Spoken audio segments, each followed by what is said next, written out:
Ladies and gentlemen, welcome aboard the Wright Flyer. I'm Randy Wright, and I'll be your captain on this solo flight special edition of our state-of-the-art radio program. Folks, this will be the final boarding call, so if you please, claim your seats, fasten your seat belts, kick back, relax, and enjoy the show while I go ahead and delve into the pre-flight checklist, as there really is a lot of news and information to get to before I may fully indulge you with your in-flight entertainment. Well, folks, we see here that with respect to the election coverage, it has had quite a bit of fallout with respect to the media. We all knew that the graduates of Pavlov's School of Journalism for the salivating mainstream media had a way of approaching the American system of polity that can only be described as biased. And of course, this bias has only been growing worse with election cycle after each successive election cycle. And so we here at Radio Aviation Excellence, the Wright Flyer, have been trying to find a way to get us back towards a modicum of sanity in the United States. And of course, that's one of the beautiful things with respect to the internet revolution and the rise of social media. Of course, as with everything, it can be a double-edged sword, and it has had some negative impacts on culture and society in general and as a whole. That being said, it is still an important aspect for allowing the American people to free themselves from this monopoly and control over the news and information that they hear from the media information outlets and sources. But here's the thing. We see now that prior to this point, Fox News was safely considered a good place for conservatives to gather their news and information. The same was true for Breitbart, Drudge, Newsmax, and various other outlets. However, with the bizarre ascension of the New York billionaire, businessman, real estate tycoon, and all-around vulgarian, as well as now gutless opposition party or GOP presidential nominee Donald J. Trump, we find that these once stable sources for a conservative message have essentially betrayed and abandoned all of those principles that we hold near and dear as a movement. And I think that while we have discussed this on previous episodes of Radio Aviation Excellence, the Wright Flyer, I don't think we've really delved into the deleterious impact that this is going to have on the conservative movement as a whole going forward.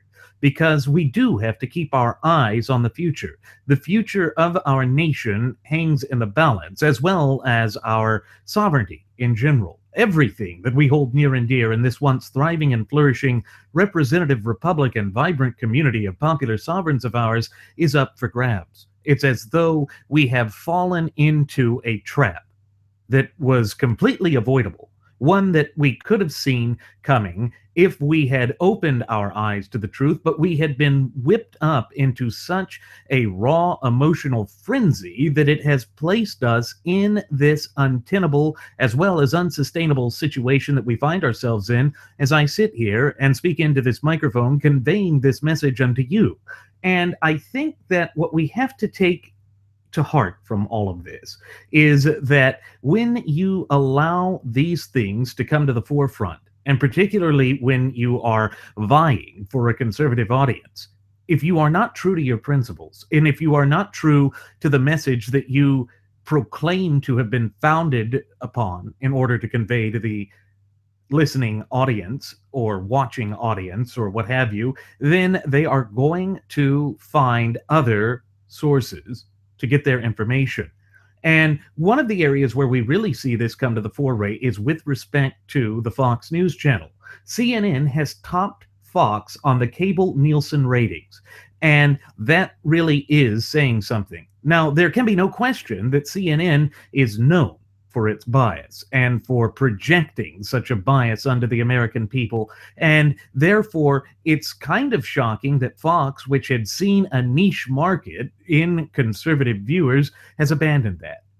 Well, again, it shows that they are not dedicated to movement conservatives, that they saw it as a marketing ploy or scheme, and now they are moving to try and find greener pastures, or what they would think would bring them greener pastures. Of course, nothing could be further from the truth, and I think that it's a blunderous disaster on their part, but they're free to do whatever they want, but they will suffer the consequences from it. And I think that the fact that CNN has topped them in the Nielsen ratings fully demonstrates what has happened. They have lost the trust of their base, and I think that that is what is coming back to bite them. I think that is why this scenario and situation has played out as it has. But this shouldn't come as a surprise, since Fox went all in for the Trump campaign some time ago. In fact, that was one of the major complaints that many who were supporters of Texas Senator Ted Cruz had all throughout the primary process. And unless and until we are beginning to look at this and we begin to pay attention to this, it is going to continue to be a problem for those various news and media outlets and sources. Sorry about that, folks. Just a little bit of clumsiness on my part. But we see that we can't just bow down to that, and that there are consequences for when we do try and abandon those things that are quintessential aspects of who we are and the message that we hope to convey. And it is just a bad time for conservatives. And the reason I say it's a bad time for conservatives is because we have forgotten just what it is that unifies us, that brings us together, that allows us to take the steps that are necessary to place this nation back onto the path to prosperity.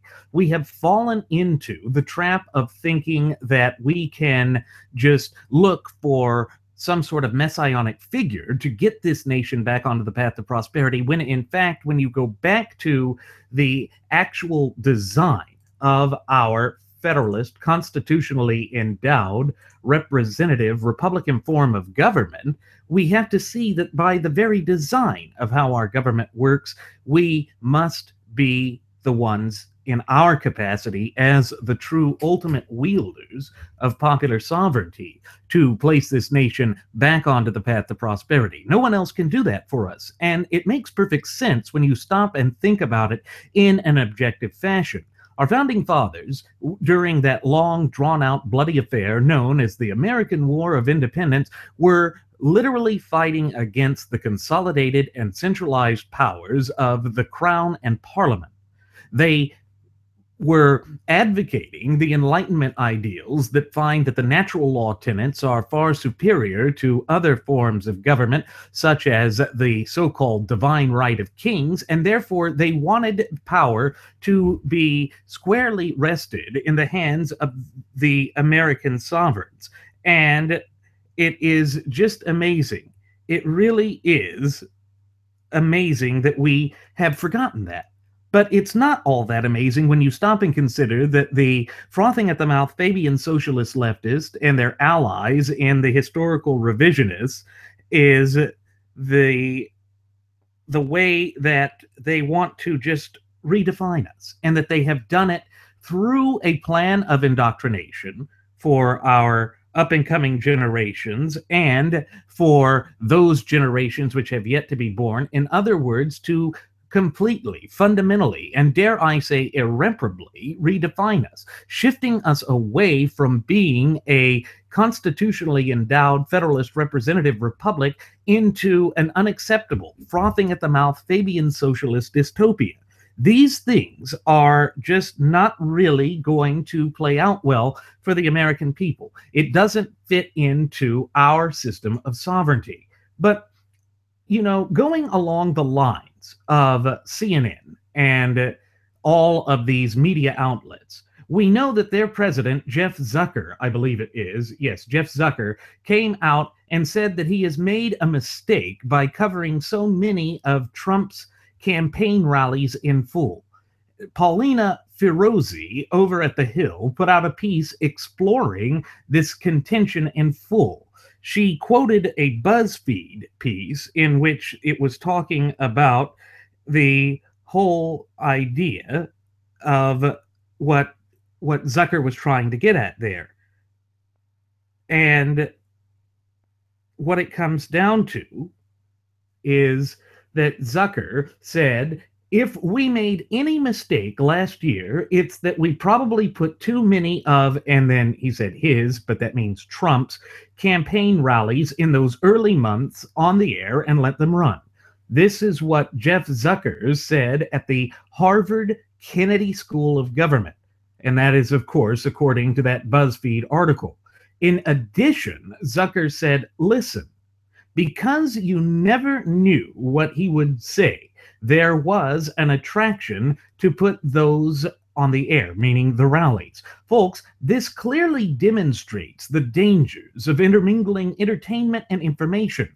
Now, I know that we do that in media. Well, I know that media is profit-based and is on deriving, ratings, and therefore it has to be at least interesting. But when you disregard the objective aspect of what you are trying to do with the purpose of media, and when you're trying to inform people, yes, at times you really do need to have an objective outlet. You can't just always be all opinion all the time. But unfortunately, that is where we find ourselves currently in the United States. We find that media has broken down into these soundbite type approaches to covering the news stories that impact each and every one of us in our individual capacity, as well as what we need for the electoral process and the American system of polity. And I think that what we have to take away is that opinion cannot always be the dominating aspect of news. Sometimes you do have to have that objective reporting and the hard facts in an objective fashion. Now, with that said, I know that human beings cannot be fully objective. It falls into this whole idea that we are not perfect beings. We never have been. And what it comes down to is that if we are failing to try to strive to be better than what we are, then we are doing a disservice to the audience. And, it kind of ties into this whole notion that our founding fathers recognized that there is not any type of perfection in this earthly plane or this mortal realm in which we live, and therefore we have to be willing to take the steps that are necessary to at least strive for a more perfect union. And that was part of the reason why we say that you should strive for perfection. But anyway, we are all colored by our bias and prejudices, but we can still at least try to be objective.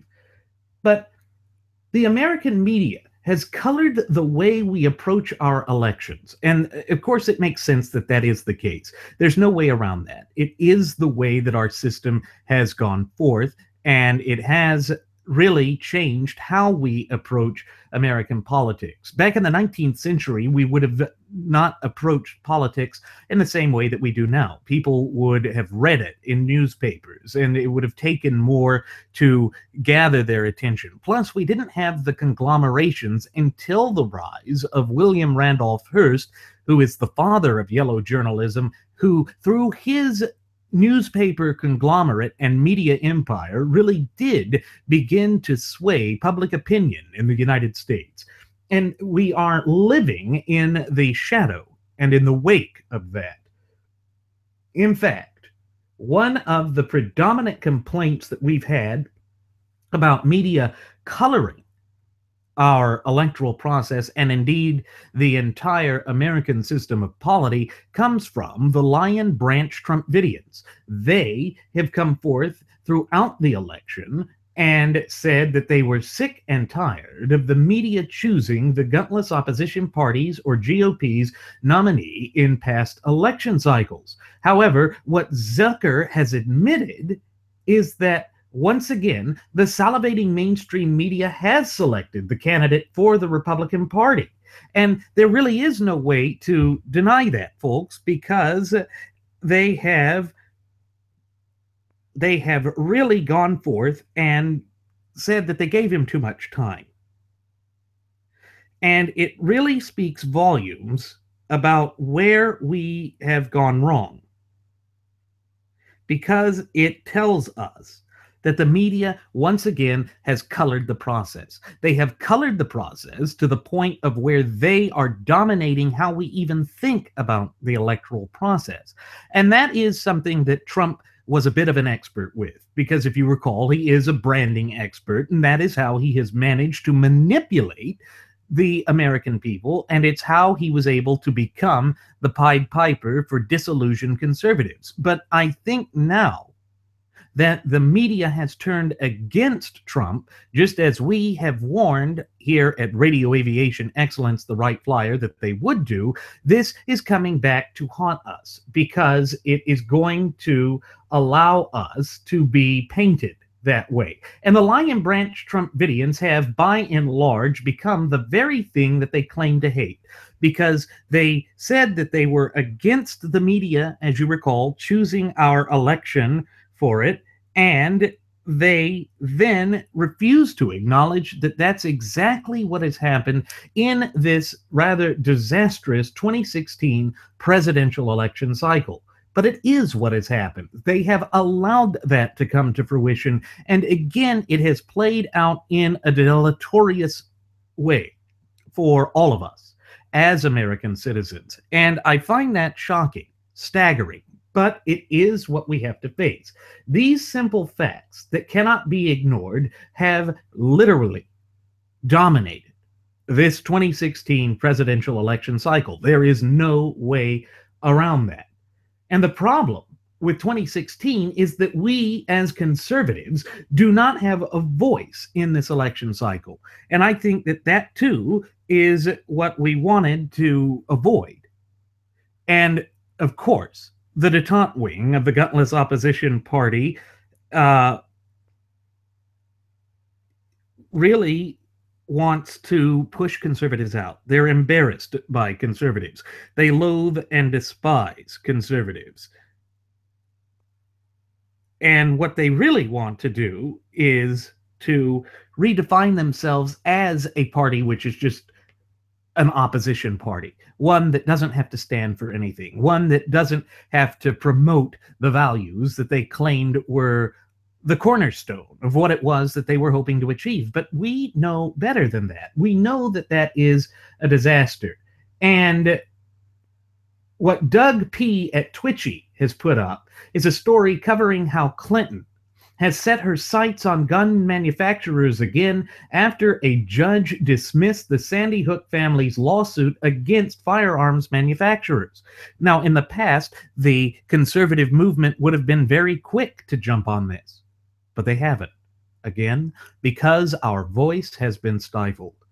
But going back to this case itself, these sorts of products liability lawsuits are frivolous at best and downright harassment at worst. Ever since the case of McPherson v. Buick, which was back in 1914 or 15, it dealt with the alleged faulty design of wooden spokes on Buick cars in the early 1900s. The notion of privity of contract has been removed from products liability cases. Now, what privity of contract means is a direct line. That means I contract with you to buy the car. Therefore, the one that is in direct privity should be the one that is liable. Well, in McPherson v. Buick, it was a supplier. who supplied the wooden wheels to Buick, and therefore Buick was still liable, even though the consumer was not in what we just explained as privity of contract. And of course, that meant that personal injury lawsuits, particularly in the arena of products liability lawsuits, were able to expand and become something that they were never originally intended to be. So, in other words, you don't have to be the one who directly purchased the defective product to sue. Friends could sue, doesn't matter. And this has opened the floodgate of abuse to our legal system. Clinton, as a trained attorney herself, should be fully aware of the dangers that this poses for the American legal system. Of course, she doesn't care. One of the things that the courts have done to prevent or lessen frivolous claims was to implement the open and obvious danger defense for things that are already dangerous by design. Now, what that would include, folks, is things like knives or guns or anything like a chainsaw or what have you. And yes, there is still a way to have products liability suits with respect to that, but not just on the dangerous nature of the product. And of course, that is the type of lawsuit that the Sandy Hook families were bringing. And it is their way of approaching it, because they want anyone to be held accountable for anything. And therefore, again, it goes away from those fundamental pillars that are just quintessential aspects of the American character, heritage, spirit, and identity, that of self-accountability and self-responsibility working in tandem to give us self-determination. In other words, this is embracing that sort of postmodernist fad of society made me do it. It's always someone else's fault. It is never the fault of the actor themselves. And if you recall, the Obama regime has done this, because a few months back, they had pushed to claim that we shouldn't call convicted felons felons. In other words, that we shouldn't hold people accountable for their words, deeds, and actions. But again, that goes against everything that we hold near and dear in this once thriving and flourishing representative republic and vibrant community of popular sovereigns of ours. And I think that it is truly detrimental for us by and large. And so the frothing at the mouth Fabian socialist leftists don't care that we are going against our well-established norms, because for the past century and a half now, folks, they have been working so diligently, meticulously, and tirelessly to incrementally push the United States of America further and further to the left towards that precarious cliff in which we will topple away from being a constitutionally endowed federalist representative Republican form of government into being some sort of a Fabian society. I don't want to. Because if we do that, we abandon all that we hold near and dear. And that's not some small thing. Because when you stop and think about it, we are the true ultimate wielders of popular sovereignty. And what they're doing is trying to ignore that, to placate that, to erase that. And the only way that you can be a virtuous republic, and the only way that you can be a free system of government and a free society, is for people to be held accountable for their own words, deeds, and actions. That is what freedom is. That is why we must continue to be a free people. But when you try and go and sue gun manufacturers for something of which they were not directly part of, in other words, that whole privity of contract issue, then you are essentially saying that you can be sued just for making something. And folks, to my mind, that's violative of the Eighth Amendment to our shared United States Constitution. That would be cruel and unusual punishment. And I think that we cannot afford to go down that path. And it's just amazing to see how they've done this, how they have basically tried to redefine us, and in a very negative way, in a way that should not be tolerated or accepted in the United States. And therefore, we, in our capacity as the true ultimate wielders of popular sovereignty in this once thriving and flourishing representative republic, have to have a serious heart-to-heart conversation about how we come back from this. And it can't just be the media narrative. The media doesn't always control everything, and we can't just allow them to control everything. You know, the whole idea of the American psyche is that it must be based off of self-accountability, self-responsibility, and thereby self-determination. And that is what the left loathes and despises.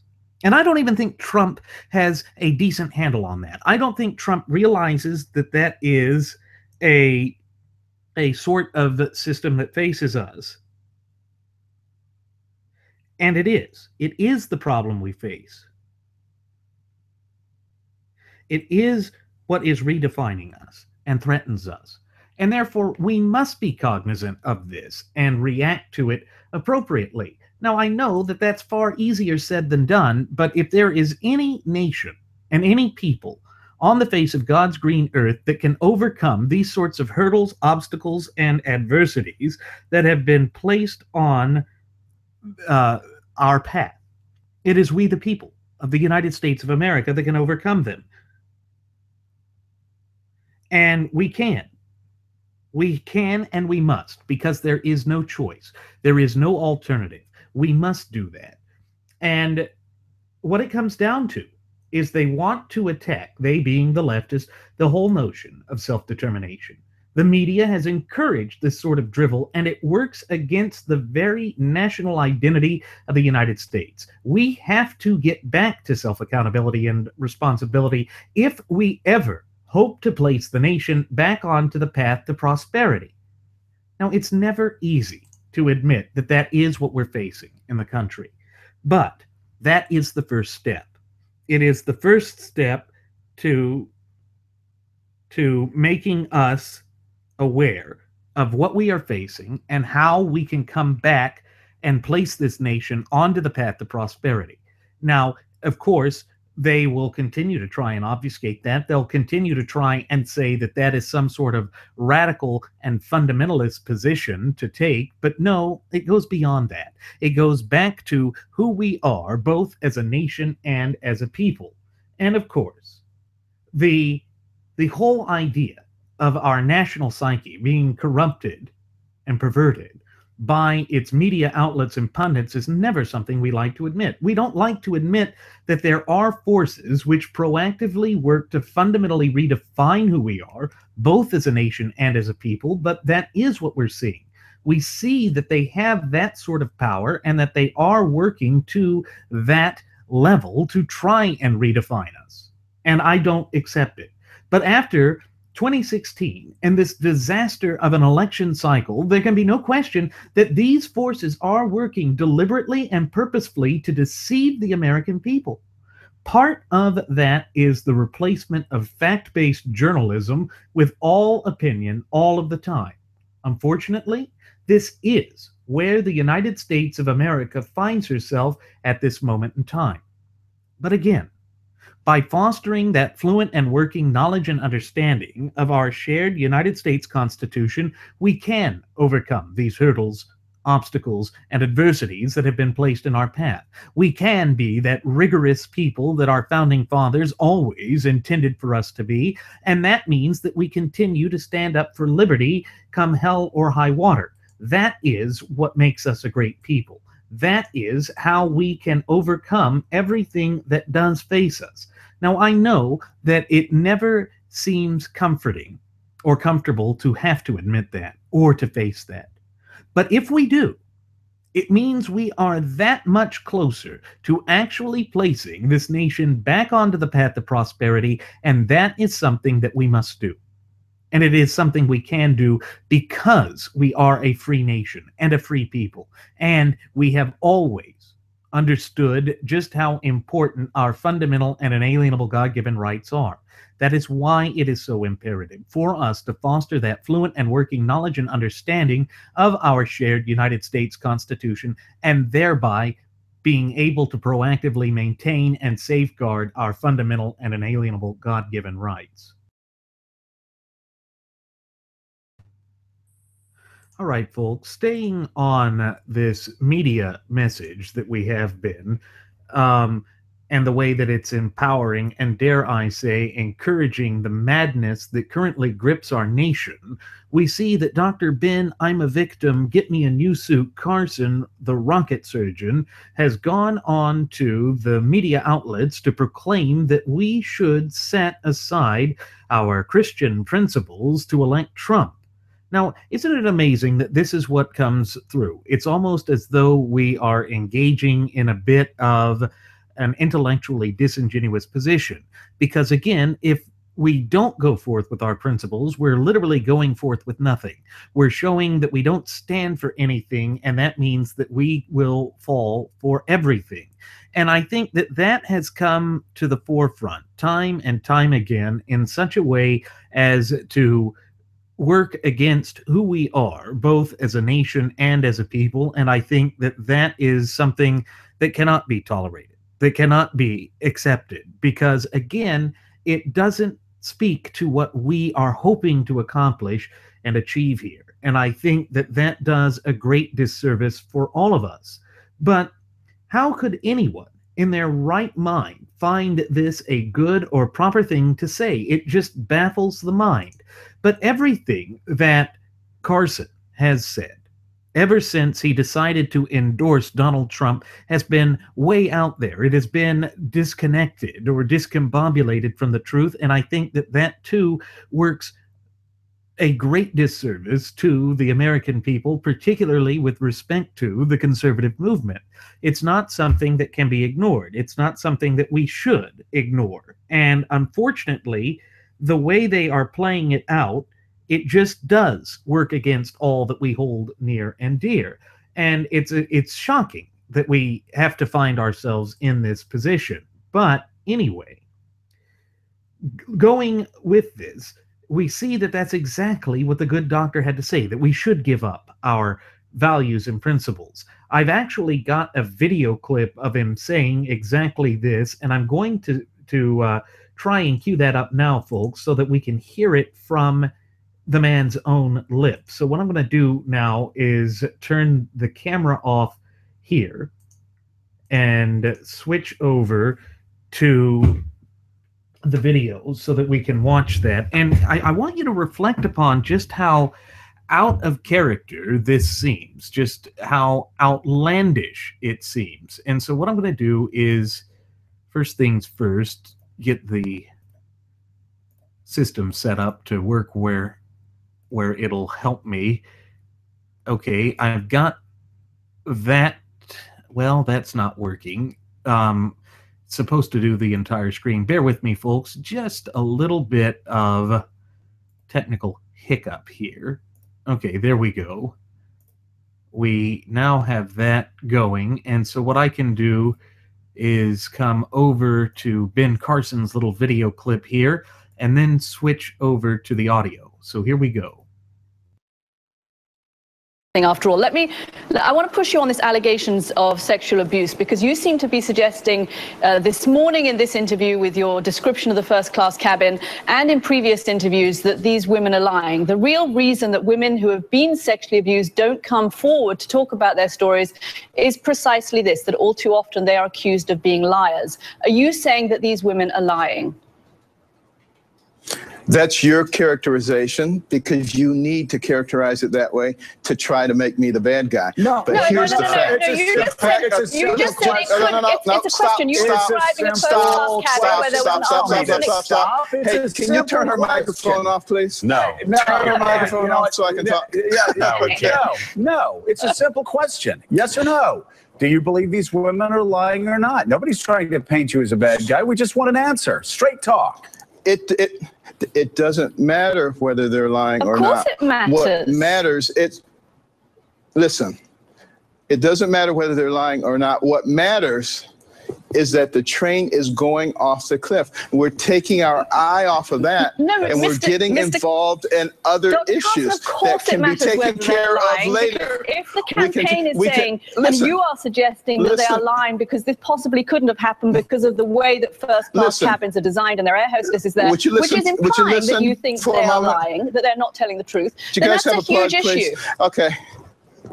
Here's what we need to be thinking about. I love the fact that all of a sudden you want to talk about morality in our country. I would love us to bring back our Judeo-Christian values and begin to teach those things and emphasize them at a time other than a political election. Let's do that. But right now, the train is going off.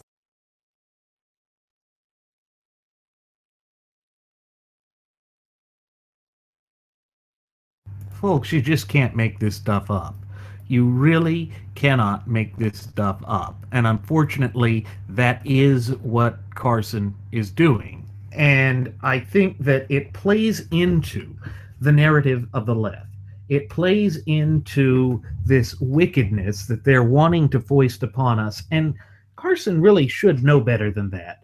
Because what we are facing here in the United States is something that just shouldn't be taken for granted. It's not something that we should ignore, because the more you stop and think about that, the further it means that we have gotten away from that which matters to us. And it's shameful, really, what Carson was doing there. He's saying that we just have to put it aside, that we only bring it up during the election. I don't believe that to be the case. I don't believe that that is what we're doing. I don't believe that that speaks to who we are, either as a nation or as a people. But what it just goes to show, of course, that what we take away from it is that the media has turned against Trump, yes, just as we said that they would. But Carson's response also perfectly exemplifies why we said that this election cycle has become the election cycle of betrayal. And of course, he was sitting there whining about not having the mic for himself, and he wanted to silence her. And I mean, yes, it can be annoying to have people trying to talk over you, but it doesn't look good. It looks petty and childish to make political hay out of it, or to whine about it to the degree that Carson was. And again, that too just plays into strengthening the way that the left goes about their media portrayals, the way that the left tries to say, you see, the right just doesn't care about people or what they're going through, and that it always is their position that they don't stand for anything or for anyone, and therefore they're just heartless. You see, that is a kind of laughable narrative that the left wants us to believe is the truth. It's how they always try and bring this to the forefront. And of course, nothing could be further from the truth. But when Carson sits there and says that we should just betray our principles or ignore them or not even put them on display, I think that it shows that we are really in a position where it's bad. Because Carson had been championed by many of the evangelical voters during the primary process. They believed that he was a good and decent man who was seeking to restore America's moral compass. However, after making the statements that he did in front of the graduates of Pavlov's School of Journalism for the salivating mainstream media, I think we can finally put that myth to rest. Carson was not speaking to restore morality there. Instead, he was calling upon the American electorate to abandon their morals and principles to elect a man who is clearly incompatible with that message. And I don't think we can just ignore that. This is part of the problem. When you abandon your principles, it means you stand for nothing and that you're willing to fall for anything. That's what we see with Dr. Carson, and it's really a shame. But, folks, Carson isn't the only one who's making excuses Liberty University President Jerry Falwell Jr. made an appearance on Special Report with Bret Baier and attempted to shift the condemnation away from Trump to the media. And again, folks, I've got yet another video clip here that I want to bring up to point this out, and then we will discuss it in greater detail as the show goes on. But I want to go ahead and hit this. So let's see here, get that back up. And what we will do is we will look at what was being said there and go from there to discuss what is necessary to literally place this nation back onto the path of prosperity. And the way to overcome that is to get past this, because literally what they are doing is making excuses. And we are not a people that make excuses. That's not who we are. So I'm going to go ahead and switch over to this now, and then we will discuss it in further detail. So here we go. Tonight, thank you for being here. Why are you standing by Donald Trump tonight? I believe Donald Trump. I believe he's a good man. I believe that when he has denied all these allegations, I believe he's telling the truth. I think he's a different person than he was 11 years ago when he spoke on a videotape. And I've gotten to know him over the years. I think he's been changed by his children, his grandchildren, and by all the American people, the interaction with the voters over the last year during this election. And I just don't believe it's just too coincidental that all these ladies came out at the same time. It has the appearance of being orchestrated by the Democrats. The timing is just too convenient. They could have told these stories months ago, years ago, but it's very suspicious in my view. So I heard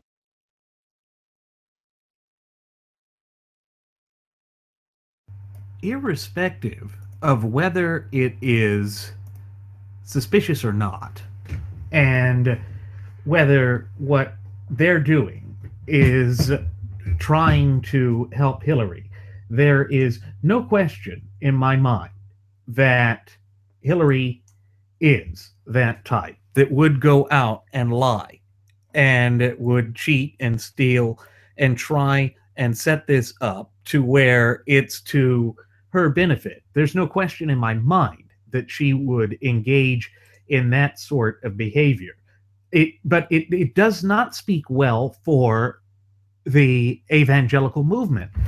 To support Donald Trump is to essentially damage us. It is damaging stuff, folks. It really does work against the message that conservatives in general and the evangelical right in particular have been preaching for years. And what it does is it leaves me wondering where exactly the moral convictions of the so-called moral majority have gone.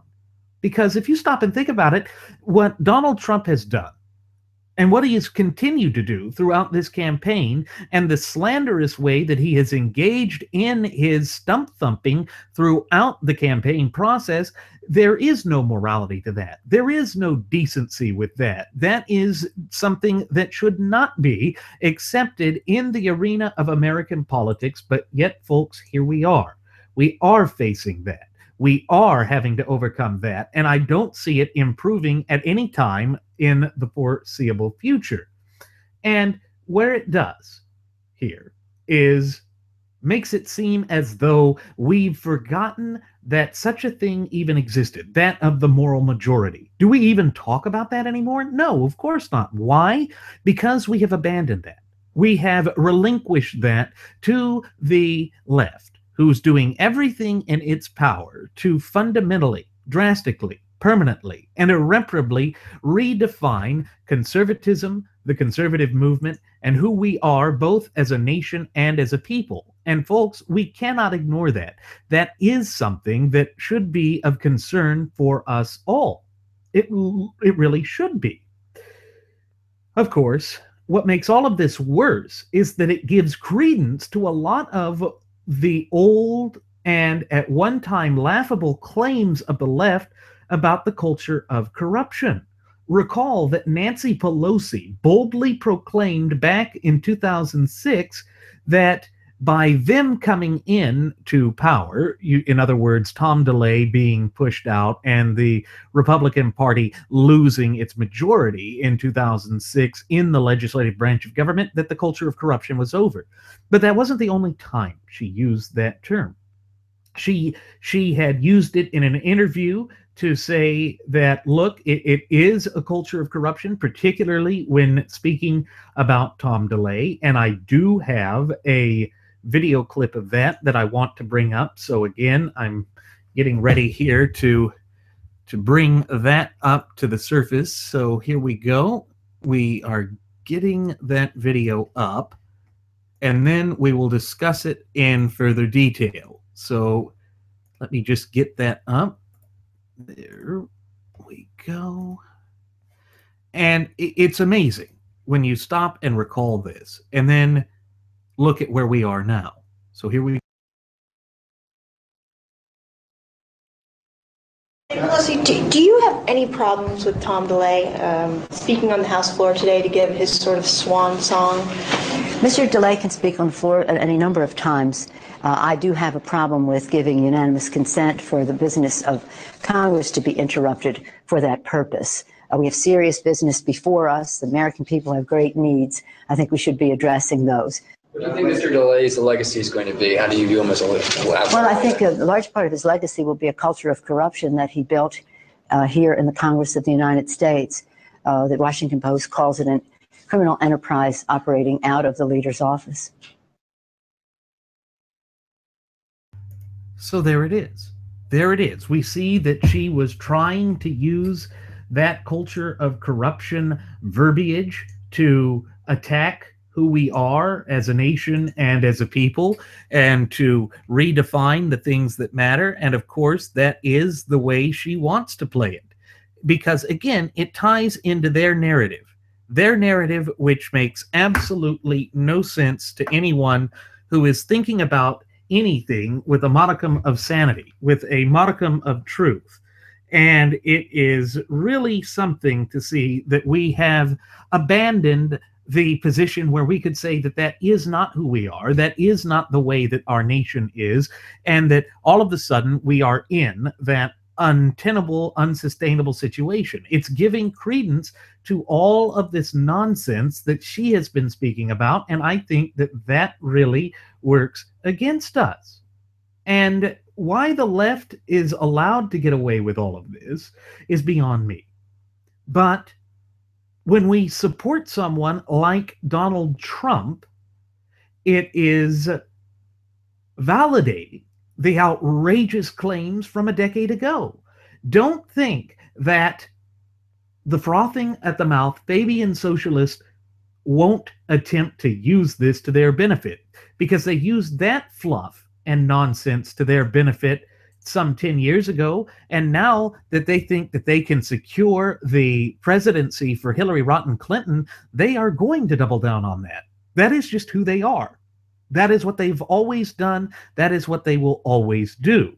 And therefore, in order for us to be proactive and to place this nation back onto the path of prosperity, we have to be able to distance ourselves from this. And again, that ties into the Alexander Hamilton rule. And the Alexander Hamilton rule was that if you must have an enemy holding the reins of political power, it best be someone for whom you are not accountable for, whom you have no sway over, for whom no modicum of responsibility can be placed at your feet. Unfortunately, Trump is not that. Trump has secured the nomination of the Gutless Opposition Party, or GOP, and now the frothing at the mouth Fabian socialist leftists and their allies in the rank and file of the graduates of Pavlov School of Journalism for the salivating mainstream media are going to try and pigeonhole all of the right with this. They're going to try and force us all to answer for Donald Trump. And I think that that is an intellectually disingenuous position. It is a position that is harmful to us, and it doesn't do the conservative movement a little bit of good. It doesn't do us a lick of good. But This is what should have been expected. This is what we should have known was coming down the pike, because that is what the left always does. And here's the thing. This is the way they have operated, they being the frothing at the mouth Fabian socialist leftists, for over a century and a half now, folks. And that definitely won't change. It won't, because it is who they are. It is what they believe. It is what they do. Of course, the media charade wouldn't be complete without having something to point out blatant hypocrisy on the part of the nominee of the gutless opposition party. I mean, what better way to finally finish off this bit of a tirade that they've been going on in order to paint Donald Trump as something which is wholly inadequate for these United States of America, to engage in fear-mongering, to once again pit American citizen against American citizen in the hopes that we tear out each other's jugulars and bleed the nation to the point where it's anemic. That way, they can continue to double down on their true, nefarious, and unspeakable agenda, which is diametrically opposed to the will, hopes, dreams, and future aspirations of the true ultimate wielders of popular sovereignty in this once thriving and flourishing representative republic of ours, we the people. You see, here's the thing. The gutless opposition party, by having selected Donald Trump, has made their entire positions in the past hypocritical. We've essentially just wiped that off the slate. We have allowed ourselves to be redefined and to be slandered by the media. Trump has released what he calls his personal approach to bypass the unethical media. Folks, you really cannot make this stuff up. According to Gabby Moringelio at the Washington Examiner, Trump announced on Friday that the media is working with Hillary Clinton to plant false stories of sexual assault in order to get her elected. Now, irrespective of whether this is true or not, it is not a good timing and not a good approach, because I think that the damage has been done. We all know that Trump has a history of being consistently inconsistent, and therefore this is going to come back to haunt us. And, you know, I don't think there's enough time for Trump to recover from this. We are far too close to the day that the American citizens are going to be going into the ballot box to cast their ultimate decision as to whom they believe should be the next president of these United States of America. And therefore, even if these stories are false, the damage is done. Again, this is something that we warned would happen. But Trump is saying that he plans to deliver his message to American voters in a more personal way. How? How? When you have no personal connection with the American people, when you have allowed the media narrative to be controlled in the way that it has, and when the media is never going to be on your side, the damage is far too much to overcome. It's far too great to overcome at this point.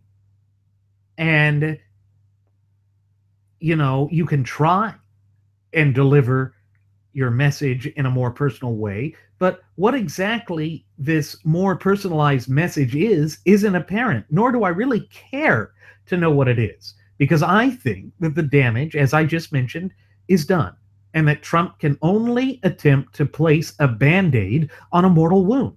His PR team really should have approached this entire debacle in a different manner, and they haven't. They have failed him, in a sense, and I think that that is what's coming to the forefront. That is the sort of thing that you cannot ignore when the media cycle has begun to delve into a feeding frenzy.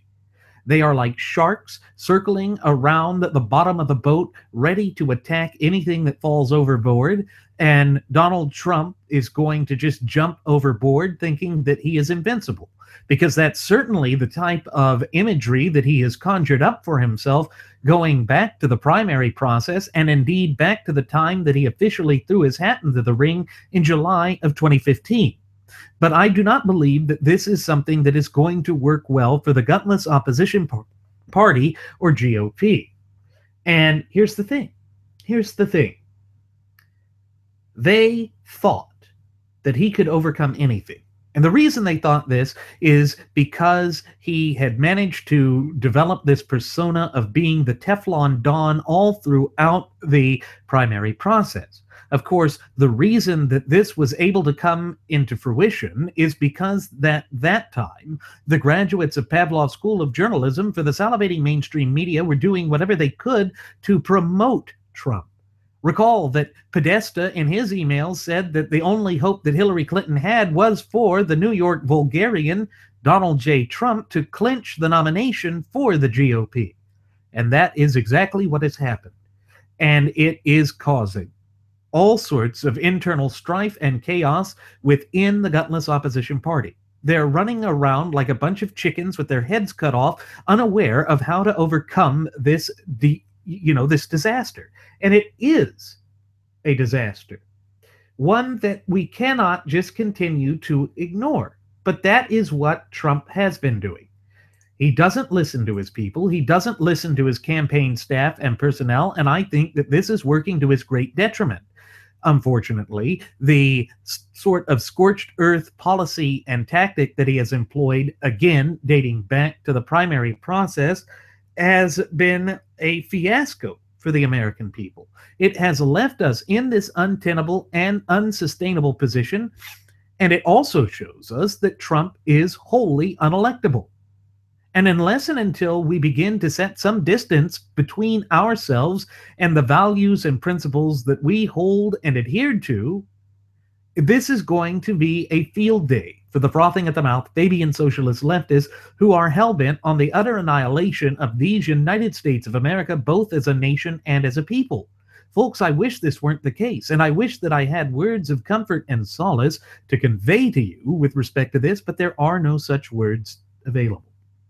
Again, there can be no doubt that our media is unethical. It has always been unethical, and that isn't going to change.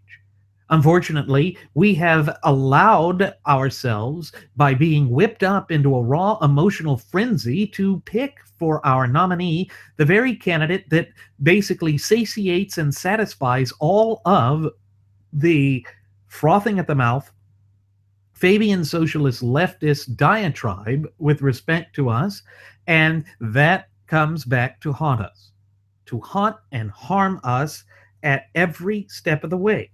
It's not good. It really is not good. And, you know, there can be no doubt that the media are in the bag for Hillary Clinton either. None of this should be new news to anybody. We've known in election cycle after successive election cycle that the media has always been in the tank for the left. And therefore, Trump and his people should have known this. They should have been prepared for this. What they show us here is that he is ill-prepared for anything, that he is essentially not gone forth and prepared for anything. We know that he's admitted that he didn't prepare for the debates. We know that that has played out like a disaster each and every time. And we see that that's how this entire campaign is shaping up as well. And again, I think this really does work against who we are, both as a nation and as a people. But as for the Republican Party and the conservative movement, I think it leaves us in a very dangerous people. Because the media has always formed this pact with the frothing at the mouth Fabian socialist leftists. It's simply who they are and who they have been for a very long time. And that shows no signs of changing within the foreseeable future. Consequently, Trump should have planned for this. Again, why did he fail to plan? The best people he hired should have planned for this. But again, they failed. And again, it shows that all of these claims that we should have, that had been used all throughout the primary process to buoy him and to make him palatable for conservatives just isn't true. It's based on a lie. His entire campaign has been based on nothing but a lie, and there is no way around that. Folks, these are those hard-biting truths that we have to grapple with. And unless and until we are willing to come to terms with them, I see no signs of this improving at any time within the foreseeable future. And therefore, they have not planned for this, and he has not planned for this, and that leaves us where we are right now. And I think that this should cause us to take a moment to pause, to reflect upon exactly what it is that we're facing, both as a nation and as a people. And we need to try and consider how it is that we can come back from this. And of course, the answer to that is to go back to the Constitution, because that is the key to unlocking the chains and shackles of governmental tyranny, oppression, bondage, and servitude, and allowing the true ultimate wielders of popular sovereignty in this once thriving and flourishing representative republic of ours, we the people, to overcome all of these hurdles, obstacles, and adversities that have been placed in our path.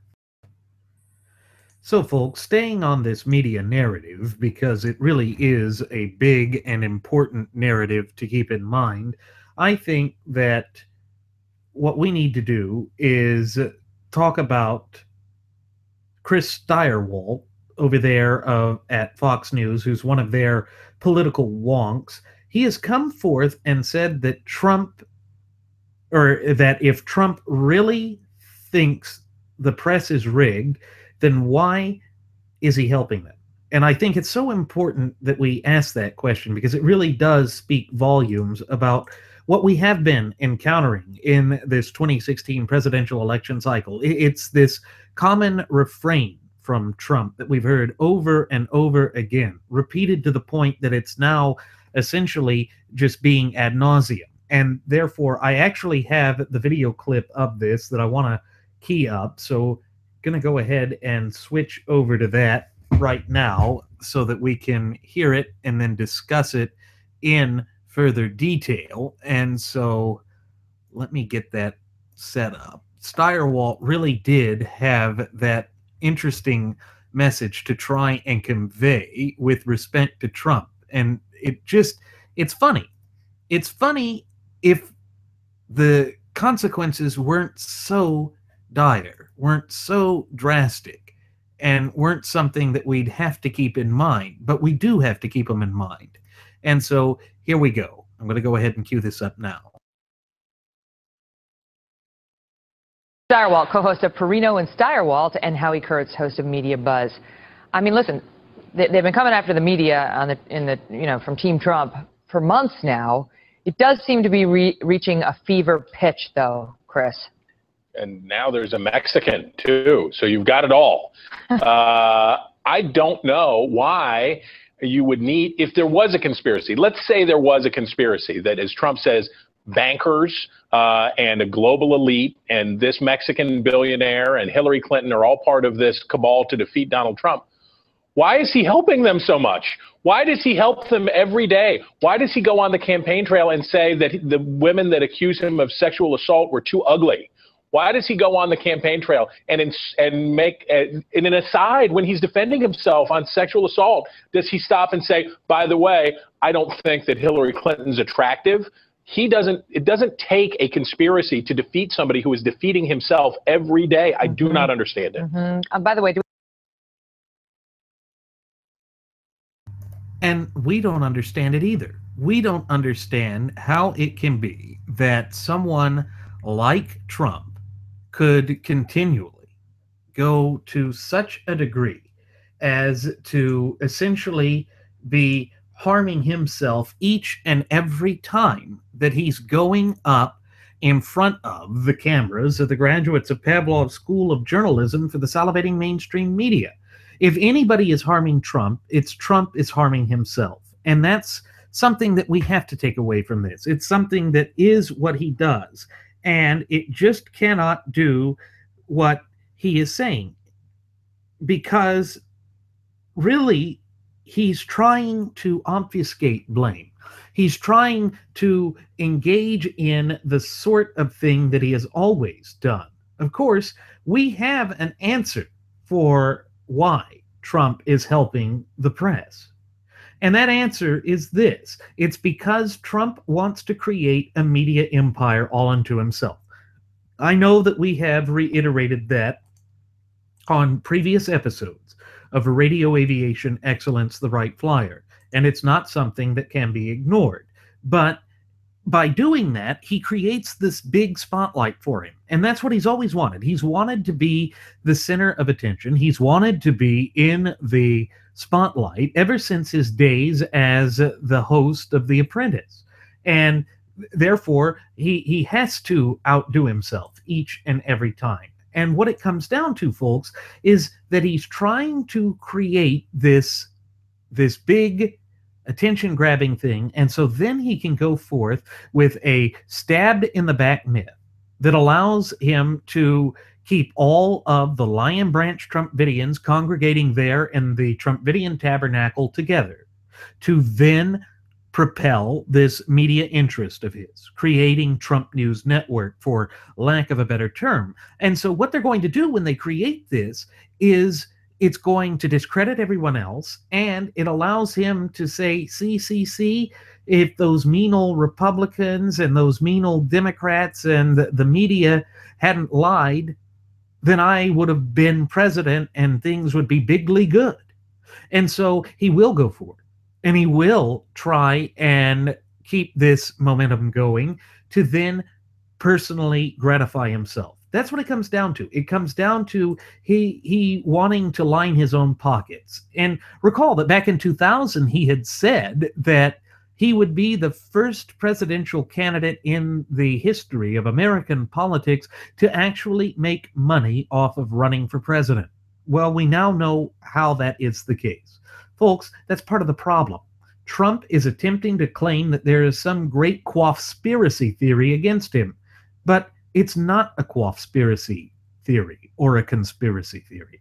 It is that he is doing this deliberately and intentionally against himself, and that is working against the direct interests and the best interests of the true ultimate wielders of popular sovereignty in this once thriving and flourishing representative republic of ours, we the people. However, the pattern of misconduct from his past is both open and obvious. I mean, it doesn't take a rocket surgeon to find this stuff. Ben Carson isn't the one that would have to dig this up. Any one of us can.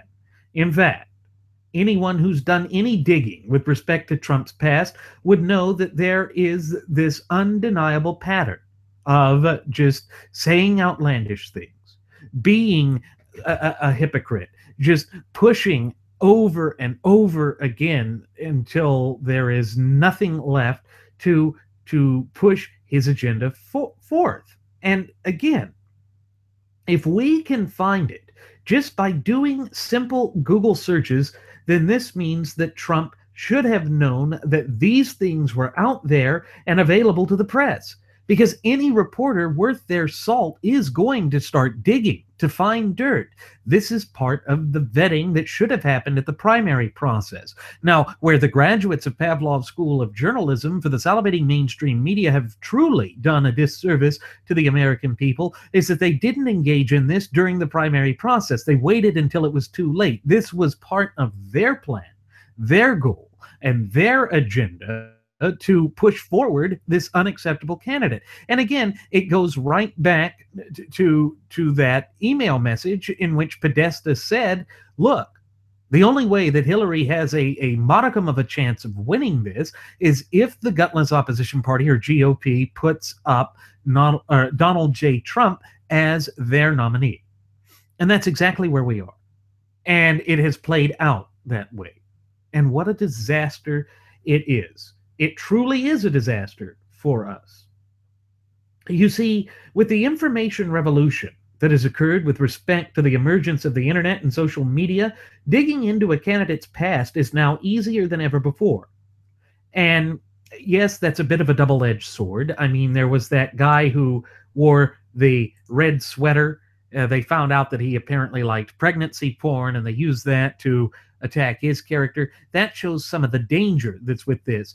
But the selective approach that they've had, this way of just sitting on things until it was too late, that is by design. That is to help the media achieve what it is that they have been seeking to achieve all along, and that is to to advocate for and advance this frothing at the mouth Fabian socialist leftist agenda, which is all about the utter annihilation of the United States of America, both as a nation and as a people. Folks, there really is no way to candy coat or sugarcoat that. That is what they have been doing. And so Trump and his campaign staff and personnel should have known that this was coming. They should have taken the precautionary steps to ensure that this would not have become the fiasco that it is. And therefore, they have been just as disorganized and chaotic as Trump himself has been, and indeed how his entire campaign has been. And this does not bode well for us. Folks, we are but days away, much less than a month away from the election. And so to have scandal after scandal and all of these myriads of crap that is really detrimental for Donnie to come up now, I don't see how he can recover from this. There is blood in the water, and the media feeding frenzy and shark attack has begun. It's not like it's some grand conspiracy theory, as Trump would have us all believe it is. And that's, again, just to deflect, to try and push forward this narrative that he wants to in order to go forth and create this Trump news network. Amidst all of this carnage that is afflicting the Trump train, we see that the polls have come forth and proclaimed that he's now losing in must-win states. Again, folks, this is all playing out exactly as we have oft-times reiterated that it would here at Radio Aviation Excellence, the Wright Flyer. And it shows no signs of improving. And that's the thing. Again, if we do not pay attention to these patterns, and if we fail to vet our candidates and we fall for the fluffy packaging, the shiny packaging, that is what leaves us in this sort of an untenable and unacceptable situation. The scenario is that nightmare scenario, particularly when you consider that Hillary Rotten Clinton is the weakest, most unpopular candidate that the Democrat Party has fronted as their nominee in the last half century. And so, again, we should have seen this coming. Well, we here did, but I mean the gutless opposition party, or GOP, should have seen it coming, and they just didn't. It isn't complicated, though. It doesn't take a rocket surgeon like Ben Carson to figure this out. This is something that is both open and obvious, and Trump hasn't done his homework because he's not in it to win it. Of course, that makes perfect sense. When you stop and consider that Trump has been friends with Hillary for decades now, and that he had them, being Bill and Hillary, to his third wedding, to that of the Czech thumper, Malaria Trumpolini, we see that, again, this is just par for the course. It is playing out in a way that is detrimental to the American people, and it is for his own aggrandizement. And so this is probably the deal that the Clintons had with Trump. And, speaking of conspiracy theories, we know that when Bill Clinton was running for office, that one of the things that they said was that he secured the '92 election because of Ross Perot. Recall that Donald Trump had been a part of Ross Perot's Reform Party and then had left it in 2000 because of David Duke being a member. But then, during the primary process, after David Duke came out and said that he was supporting Donald Trump, Trump claimed he didn't know who he was. But that op-ed article that he penned back in 2000 for the New York Times was there. We found it just through a Google search. Again, this intellectual disingenuousness, all of these lies that are surrounding Trump and his campaign simply cannot be ignored. They come to the forefront and to the limelight and show us that what he is doing is not literally being who he claims he is. He is not who he claims to be in this electoral process. And that is, once again, to bamboozle the American people, to try and secure this path and trajectory that he has set for himself to enrich himself. Because we know that after the New Hampshire primary, after he had won there, he went in front of the cameras of the graduates of Pavlov School of Journalism for the salivating mainstream media to boldly proclaim that he's all about greed and that he was greedy for us now, greedy for the nation.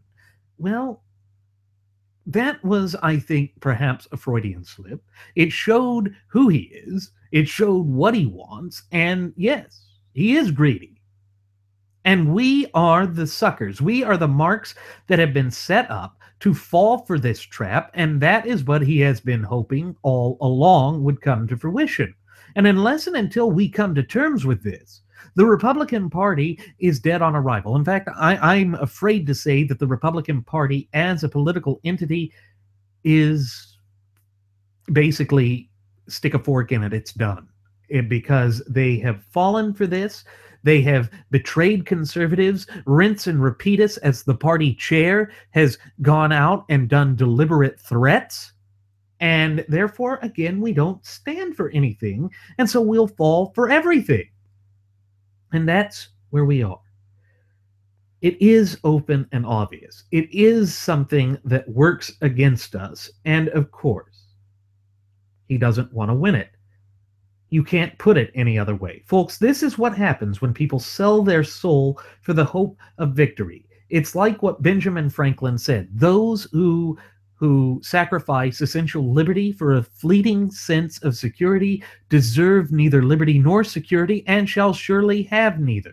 Well, for those of us that sacrifice our principles for a fleeting sense or false sense of security, or not security, but victory, we're not going to have victory, and we are going to be seen by the body politique of this once thriving and flourishing representative Republican vibrant community of popular sovereigns of ours as lacking all moral character and fiber and standing. And that literally is the position that we find ourselves in as I sit here and speak into this microphone, conveying this message unto you. I wish it weren't the case, but it is the case, and we are the ones that are going to have to address it. Again, folks, this is the danger of trying to look for some sort of messianic figure to come down on a quaff-shaped cloud in order to try and save the country. They cannot.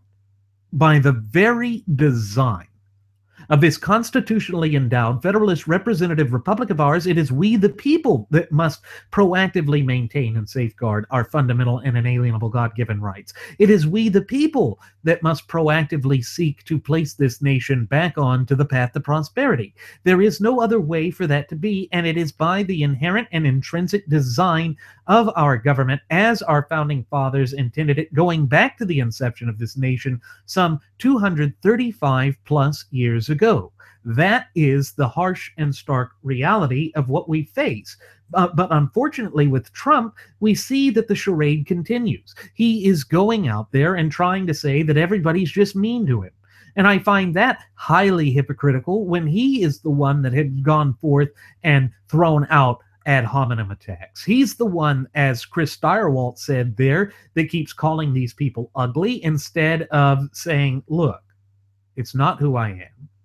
And yes, that's a serious allegation they're making, but it's untrue. No, instead, he doubles down on the attack dog. He doubles down on having this political tin ear, and that is exactly who he is. That's who we here at Radio Aviation Excellence, the Wright Flyer, said he was, and said that he would not be able to withstand the withering scrutiny that would come from the rank and file of the graduates of Pavlov School of Journalism for the salivating mainstream media, and here we are. It has played out as our near-prophetic warnings said that it would. And folks, this is something that we have to be wary of, because it literally means now that the conservative brand image is tarnished. And recall that Trump understands what branding is all about. That is who he is. That is what it does. And so when we sell our soul for the mere hope of victory, it comes across as greedy, as lacking any principles or convictions, and that comes back to haunt us each and every time. Trump simply cannot win this thing. And again, I think that is by design. I think that Trump never had any intention of winning this. Originally, I thought it was because he was a plant for Hillary Clinton, and in some ways it is playing out in such a fashion, making him be a plant for Hillary. But I think ultimately what it comes down to is that he is seeking to create this media empire for himself. That's what he wants. That's what he is doing again. And it's just who he is. And we should have expected this. Now, I know that we did, and I know that most of you, our cherished listening passengers and audience members, expected this too.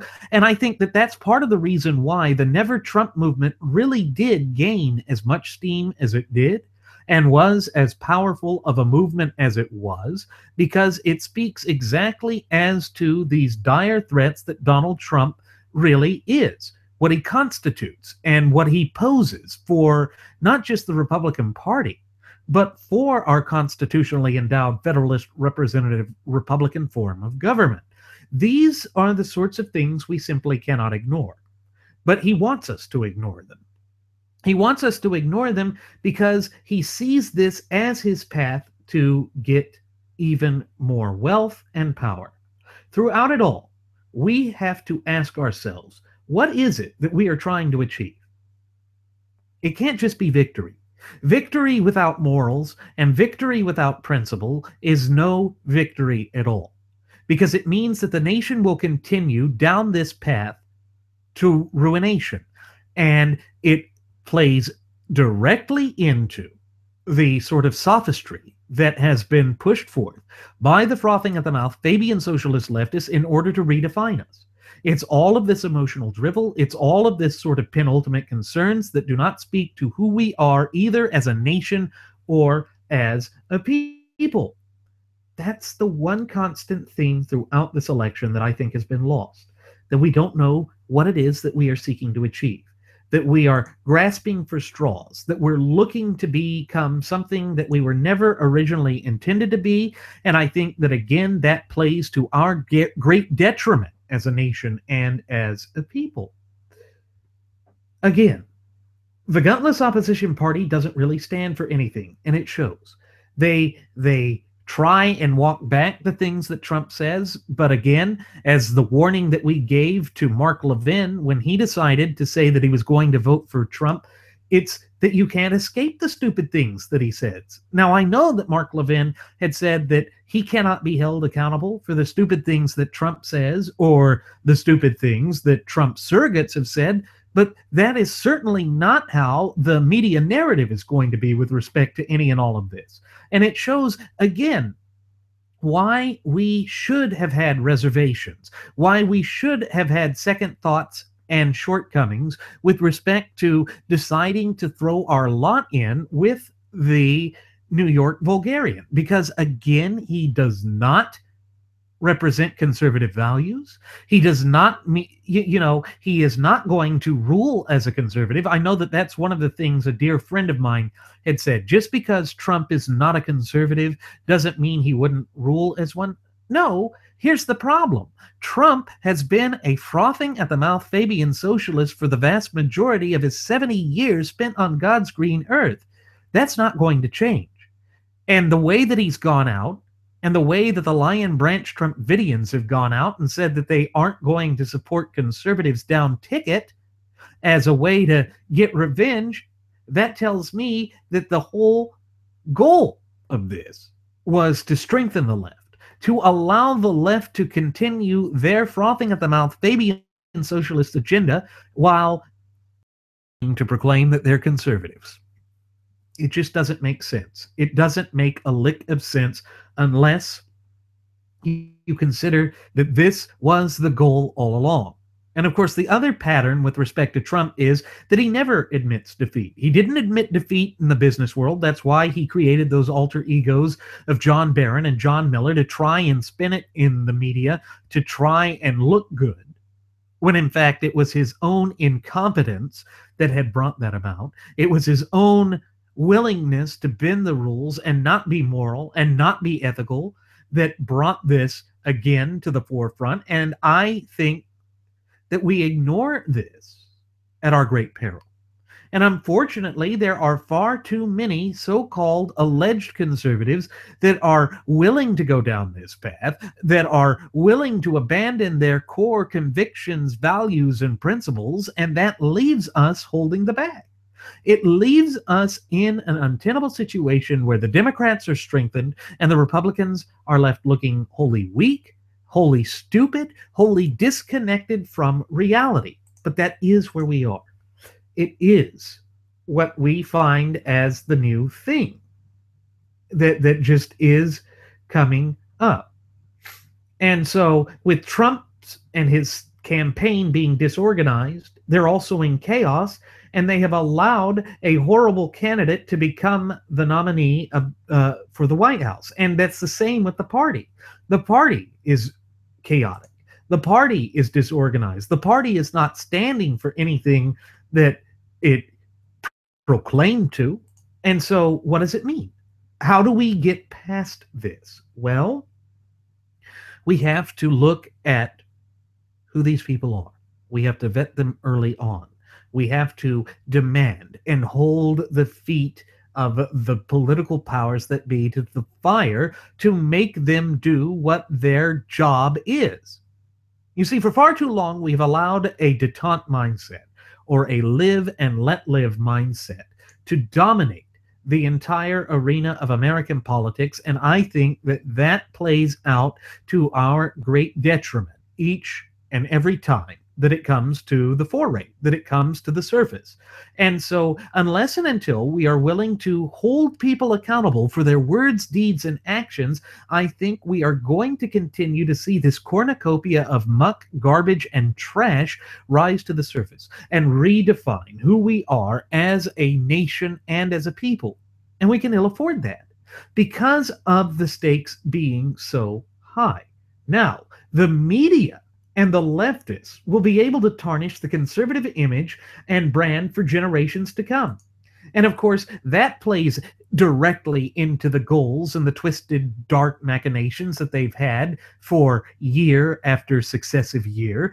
So Trump has essentially managed to accomplish what the Democrats haven't been able to in decades, and that is to proactively destroy the conservative movement, to unravel the Republican Party. And that is part of the problem too. And it means that we will have a much harder time reaching out to the up-and-coming generations to convince them that conservatism actually works and is good for the nation. Because we already know that the frothing at the mouth Fabian socialist leftists and their allies and the historical revisionists and the standard bearers for Common Core education have infiltrated our institutions of education from coast to coast and border to border, and have thereby been indoctrinating the up-and-coming generations with the hope and goal of being able to do it for even those generations which have yet to be born. And so that too is a major catastrophe for the conservative movement that we can't just ignore. But Trump is ignoring this. Trump is a deplorable. And I hate to use Hillary's word there, but it is an apt word. It is a very apt description for just who he is and for what the Lion Branch Trumpidians in their Trumpidian tabernacle have unleashed upon the conservative movement and the gutless opposition party, or GOP. And folks, I really don't see it getting better, because we know that he's going to try and stick around after the election, particularly if we are right in this desire of his to create a new media empire all unto himself. In a sense, what Trump is hoping to become is the new William Randolph Hearst. And so he will destroy anything and everything that was there that preceded him so that he doesn't have to have competition. And so it means that we are not going to be able to reach out to the young generation because he wanted to have a media empire. Well, I'm sorry, the nation is greater than his wants and desires. And the fact that we forget that there is this common good that matters for the United States of America just speaks volumes about the dangerous and precarious position that we find ourselves in right now. And of course, What the young generation is going to hear is that conservatives and the likes of Donald Trump, and they're going to just think of Donald Trump every time they hear the word conservative right off the bat. And it is for this very reason that we have referred to him as the Herbert Hoover of our era. Recall that Hoover came in 1929, was a so-called business outsider that was a progressive deep down, but claimed to be a conservative. And when FDR was able to defeat him with the Wall Street crash of October of 1929, this was able to stay on the conservative brand image for generations. And we were not able to overcome it, and it just managed to sit there over and over again and tarnish us. Folks, this is again why it is imperative that we not lose sight of the true overarching goal of what we seek to accomplish. We must get back to the Constitution. When we depart from it, that's when we encounter the sort of madness that has become the hallmark of this 2016 election cycle. We are better than this, both as a nation and as a people. It's time that we start demanding accountability not only from the various candidates, but from the political parties as well. Unless and until we begin to do that, we'll never truly be able to have a place in this nation or a voice in our electoral process, nor will we be able to place the nation back onto the path to prosperity. Now, with that said, it is time for us to begin our descent. I'm going to go ahead and send the flight attendant back for one last round of alcohol. Folks, she's not there to sell you a false narrative, and she's not there to give you conspiracy theories. She's just there to pour alcohol. As always, folks, I'm your captain, Randy Wright, and I want to thank you for tuning in to The Wright Flyer. Should you have any questions, comments, or concerns, please feel free to leave them either here at our YouTube page or our Google Plus page, or on top of that, you can follow us at Facebook, and we invite you to follow us at Twitter with the Twitter handle at Radio Aviation EX. One more time, folks, that's at Radio Aviation EX, and there you will find the departure board that lists my personal Twitter account, the personal Twitter account of my first officer, Jeremy Grapenton. You will also find our Blogspot account where we're putting up audio-only versions of our state-of-the-art radio program. And then there's the Cafe Press account, which I'm also linking in the description of this video, where you'll find all sorts of trinkets and goodies such as hats, clothing, apparel, watches, clocks, neckties, laptop sleeves, tote bags, iPhone protectors, Android phone protectors, whatever's there, you'll find it with our original logo on it and our first class passenger logo on it, with such a wide array of goodies, particularly coming up on the holiday season now, folks. You are sure to find something that matches your needs and your wants and your desires, and you can give us a little bit of support and have something nice for yourself. As always, folks, thank you for tuning in. We will see you again next time. Do take care.